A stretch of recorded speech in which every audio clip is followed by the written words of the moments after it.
Hi, I'm Python instructor Reuven Lerner, and this is my series on the Python standard library. Today we're going to be taking a look at two methods, str.format and str.format map.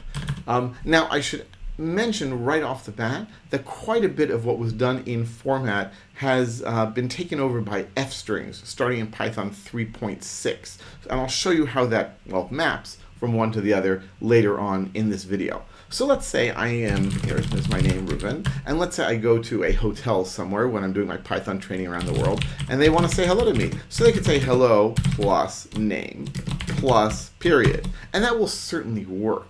But let's say they have learned to be polite and nice and use some marketing smarts when they are greeting me. They are then going to want to say my name more than once. And so they can say here, hello, Reuven, how are you today? Plus name plus question mark. And this certainly works, but it gets really annoying really fast. Now, there are a few different ways in Python that you can take a variable and what we call interpolate it, put it inside of a string. Now, we can never change a string, but we can create a string based on another string. And the way this is done with str format looks a little weird at first, but gets easier over time. What I can do is say s equals hello, and then we have curly braces 0. How are you today? Curly braces 0. And so I've created a string. This is a string in every possible way.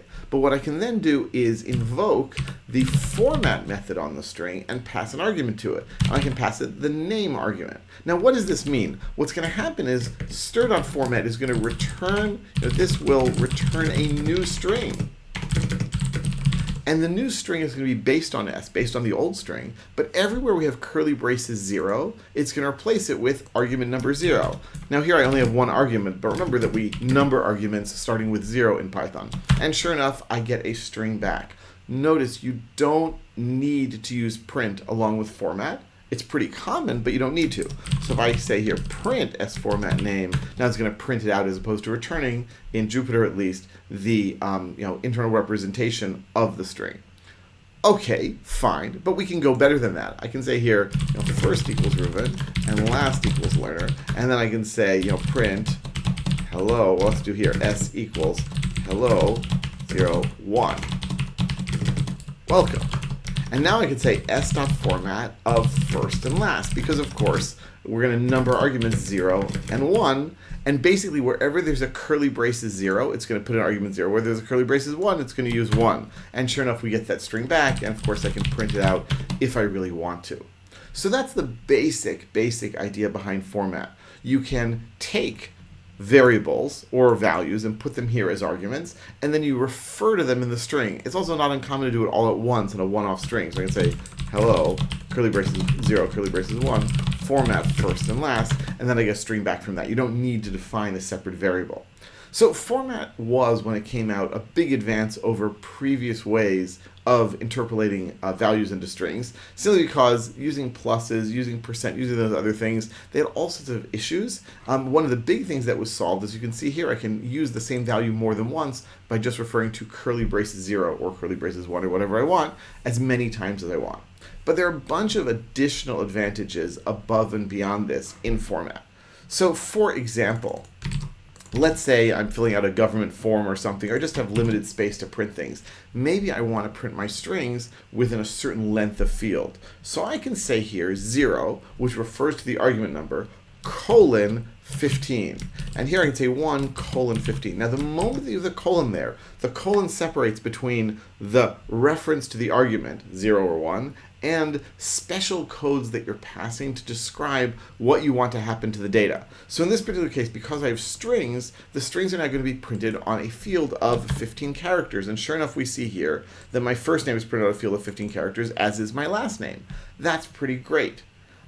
But I can go even better than that. You might remember that there's the ljust and rjust and center methods for strings. So there's a tiny little implementation of those inside of the curly braces after the colon. So I can say here, for example, you can see it's automatically left adjusted, but I can say here, right adjust this with a greater than sign, or I can say center it with the caret. And now it's going to have a field of 15 spaces, but now it's going to be right justified using rjust. Or here it's going to have 15 spaces, but it's going to be centered using the .center method.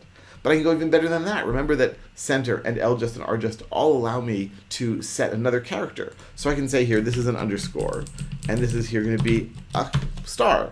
And you can see now that this is argument 0, right justified there, rjust, with underscore there wherever there's no space, wherever there's nothing taking it up.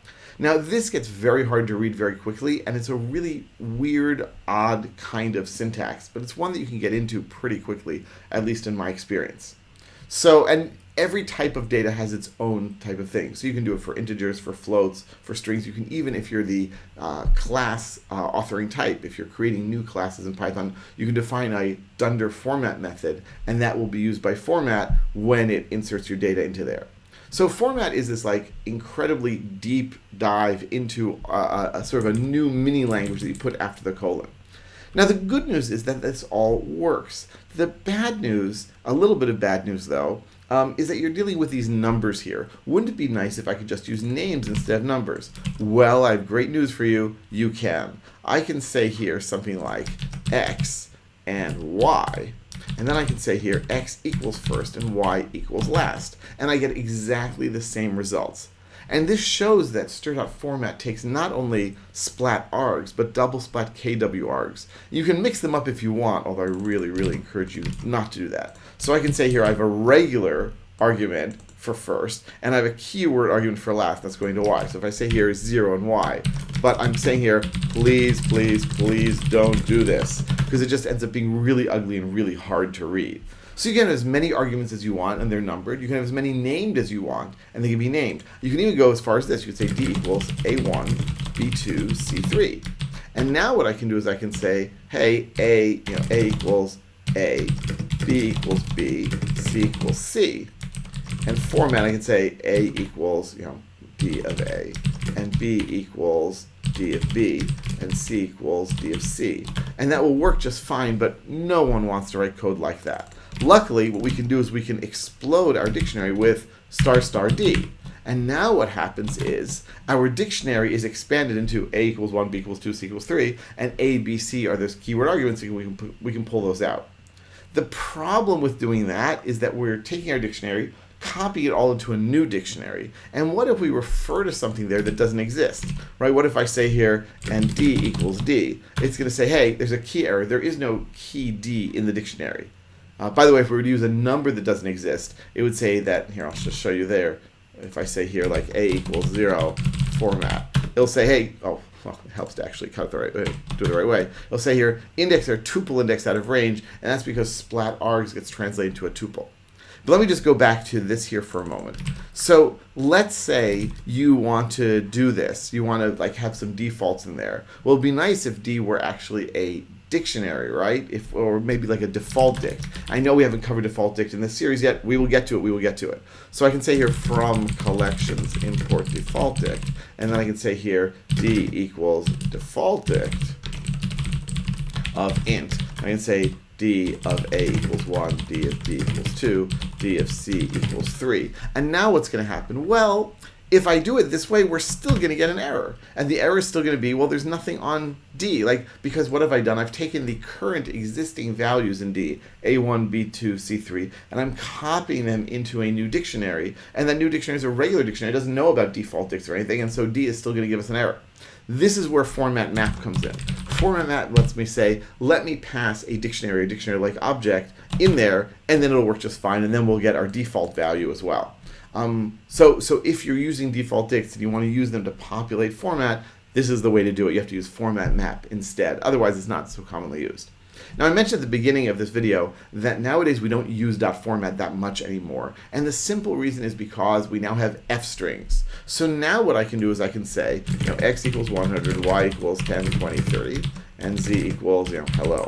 And now I can say print f string, put the little f before the opening quote. I can say x equals x, y equals y, z equals z. And when I do that, look at this. Now the names are taken from our variables. It's almost as if I passed all the variables there into .format.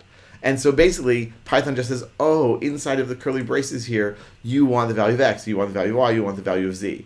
But you can go further than that. You can say here something like, x times 2 equals curly braces x times 2.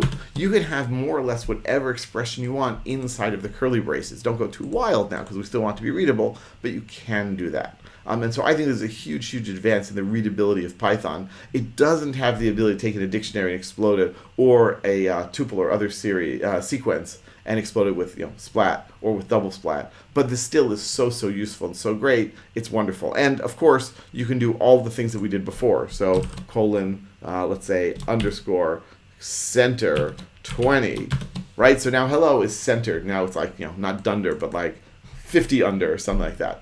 Anyway, you can see that I'm still able to use all the things that we saw before from .format, but now it's used in an F string more typically.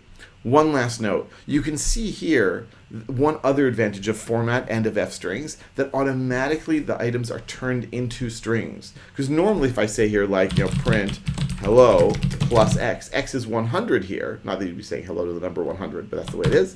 All right, so you can't do that. But here, basically, it runs str on everything. And by running str on everything, it turns everything into a string, and then you can interpolate it however you want. All right, I hope you're now prepared to use the format and even the format map methods, and even to use F strings in your code. F strings, I'm telling you, F strings are the best. They've totally changed Python for me, and I think for many, many other people.